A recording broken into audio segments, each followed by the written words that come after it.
दोस्तों नमस्कार, आदाब, सत श्री अकाल। उर्मिलेश संवाद के इस खास एपिसोड में आपका स्वागत है। दोस्तों, यात्राएं हमेशा लाभदायी होती हैं क्योंकि यात्राओं से जानकारी मिलती है, तमाम तरह के लोगों से मिलने जुलने का, संवाद करने का मौका मिलता है और इस तरह से इंसान का जो यात्री है उसका ज्ञान भी बढ़ता है। इतिहास गवाह है कि यात्री जो थे, चाहे वो विदेशी रहे हों, चाहे हमारे देश के, उन्होंने अपने समाज के बारे में, अपने देश के बारे में बहुत सारी नई जानकारियां दी और वो जानकारियां उनको हासिल हुई। सियासत में भी यात्राएं बहुत फायदेमंद रही हैं, बताना नहीं है। अगर विद्वानों के लिए यात्राएं महत्वपूर्ण हैं तो राजनेताओं के लिए भी महत्वपूर्ण है। राहुल गांधी फिर निकल पड़े हैं यात्रा पर। अब मैं नहीं जानता कि इस यात्रा का नतीजा क्या निकलेगा, कितना फायदा होगा, कितना नुकसान होगा। नुकसान तो खैर नहीं होगा, फायदा ही होना है, लेकिन कितना फायदा उठा पाएंगे राहुल गांधी इस यात्रा से। तो दोस्तों, आज मैं अपने इस एपिसोड में कुछ खास पहलू इस यात्रा के आपके सामने रखना चाहता हूं। पिछली यात्रा जो राहुल गांधी की थी उसका नाम था भारत जोड़ो यात्रा। एक कंसेप्ट था कि नफरत है, लोगों में अलगाव है, विभेद है, उसको काउंटर करने के लिए, लोगों में एक जुड़ाव बनाने के लिए, प्रेम मोहब्बत के लिए वो यात्रा शुरू की गई थी। नारा भी दिया गया था, नफरत के बाजार में मोहब्बत की दुकान खोलूंगा। इस तरह की बात आई थी। लेकिन दोस्तों, उस यात्रा का भी अगर देखा जाए तो उसके बाद तेलंगाना और कर्नाटक में कांग्रेस को सफलता मिली, कामयाबी मिली। मैं ये नहीं कह रहा हूं कि केवल उस यात्रा के कारण मिली, लेकिन उस यात्रा का भी एक जरूर कोई ना कोई पहलू जरूर कारगर रहा होगा।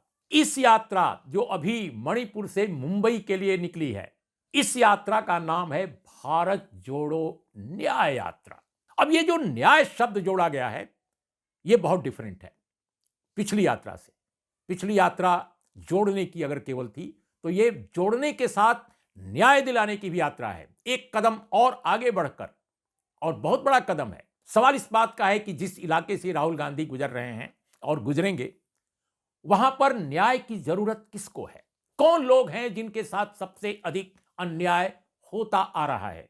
दोस्तों, मुझे अमर्त्य सेन की एक किताब आइडिया ऑफ जस्टिस याद आ रही है। उन्होंने उस किताब में बहुत सारी महत्वपूर्ण स्थापनाएं दी हैं, लेकिन एक चीज जो बहुत महत्वपूर्ण है, जो आम आदमी की समझ में आने वाली है, कि इनजस्टिसेस यानी अन्याय जो हैं, उनको क्रमशः रिमूव करना, उसको खत्म करने की जो कार्रवाई है, वो न्याय का पहला कदम है। दोस्तों, अमर्त्य सेन जैसा विद्वान नोबेल प्राइज विनर इस रूप में व्याख्यायित करते हैं। और अमर्त्य सेन ने अनेक मौकों पर, अनेक लेक्चर्स में भी बाद में ये बात भारत के कॉन्टेक्स्ट में ये कही कि हमारे समाज में, जैसा अंबेडकर से कई बार उनके विचार आजकल मिलने लगे हैं। अंबेडकर साहब ने जिस तरह से लिबर्टी की बात की, जिस तरह समता की बात की, समानता की बात की, और जिस तरह स्वतंत्रता की बात की, भ्रातृत्व की बात की, और वो हमारे कॉन्स्टिट्यूशन में है, हमारे संविधान के प्रियम्बुल में है। लेकिन आज तक जितने सियासतदान, जितनी सियासी पार्टियां अब तक शासन में रहीं, कोई प्रियम्बुल को एग्जीक्यूट नहीं कर सकी।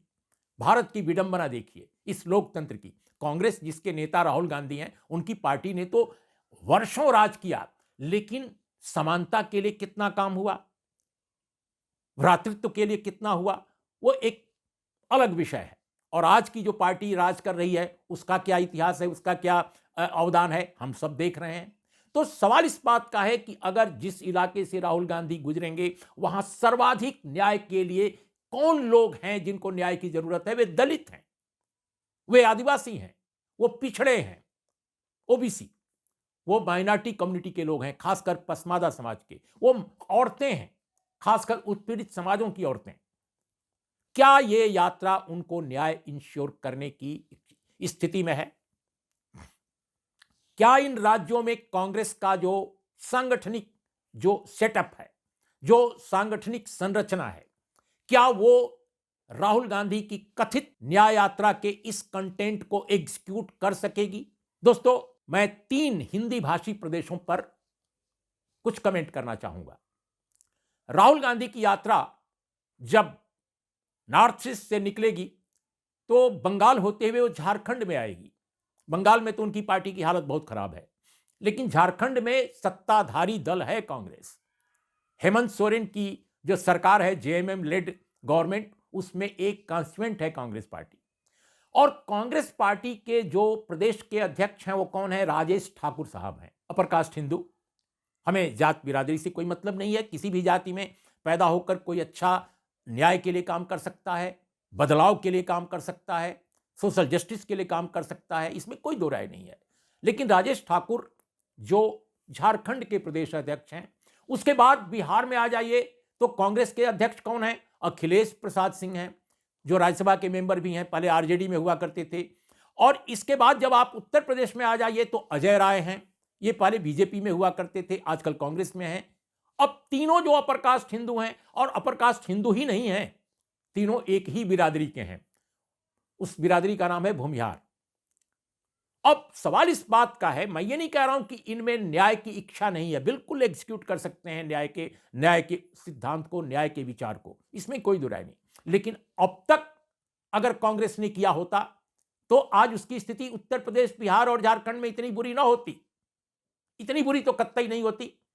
इन प्रदेशों में लैंड रिफॉर्म्स से लेकर के और जितने और इश्यूज हों, कभी कांग्रेस पार्टी ने बहुत पॉजिटिव रोल नहीं अदा किया। बिहार में तो उसका इतिहास लैंड रिफॉर्म्स बिल को रोकने का है, लेकिन मैं उस पर नहीं जाऊंगा, वो मेरा आज विषय नहीं है।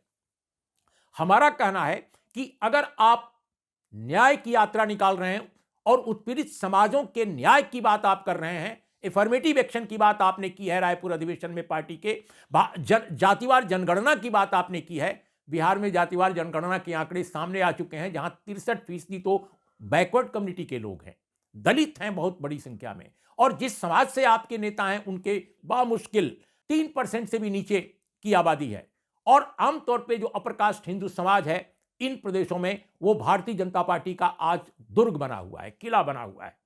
मैं परसेंटेज वाइज नहीं बता सकता कि अपर कास्ट के लोग कितना वोट करते हैं बीजेपी को, लेकिन निश्चित रूप से उनका मेजॉरिटी ऑफ द वोट है वो बीजेपी की तरफ जा रहा है, सभी जानते हैं इस बात को। लेकिन दोस्तों, कांग्रेस अगर न्याय की यात्रा कर रही है, न्याय की बात कर रही है, तो उत्पीड़ित समाज जो सबसे अधिक न्याय के लिए जिनको जरूरत है न्याय की, वो जो इनजस्टिसेज हैं उनको रिमूव करने का प्रयास क्या पार्टी के इस स्ट्रक्चर से, इस तरह की लीडरशिप से किया जा सकता है, या कांग्रेस ने करके दिखाया है? कम से कम इन 3 प्रदेशों का कंटेम्पररी हिस्ट्री, पॉलिटिकल हिस्ट्री अगर आप देखिए तो ऐसा कोई आंदोलन, कोई ऐसा अभियान, कोई ऐसा उपक्रम इन प्रदेशों में कांग्रेस की तरफ से नहीं हुआ है, यह मैं दावे के साथ कह सकता हूं, जो न्याय के लिए काम करने की बात जिसमें हो, जिसके कहा जा सके कि उत्पीड़ित समाजों के लिए कांग्रेस ने लड़ाई लड़ी इन प्रदेशों में। तो ऐसे में भारत जोड़ो न्याय यात्रा के समक्ष चुनौतियां बहुत बड़ी हैं कि शब्द को कर्म में कैसे आप उतारेंगे, कथनी को करनी में कैसे आप तब्दील करेंगे।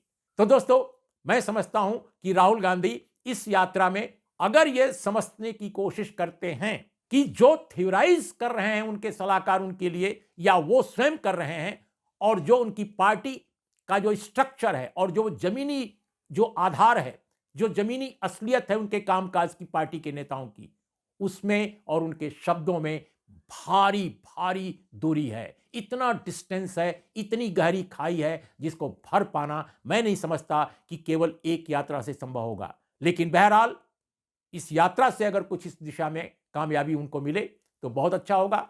आज इतना ही। नमस्कार, आदाब, सत श्री अकाल।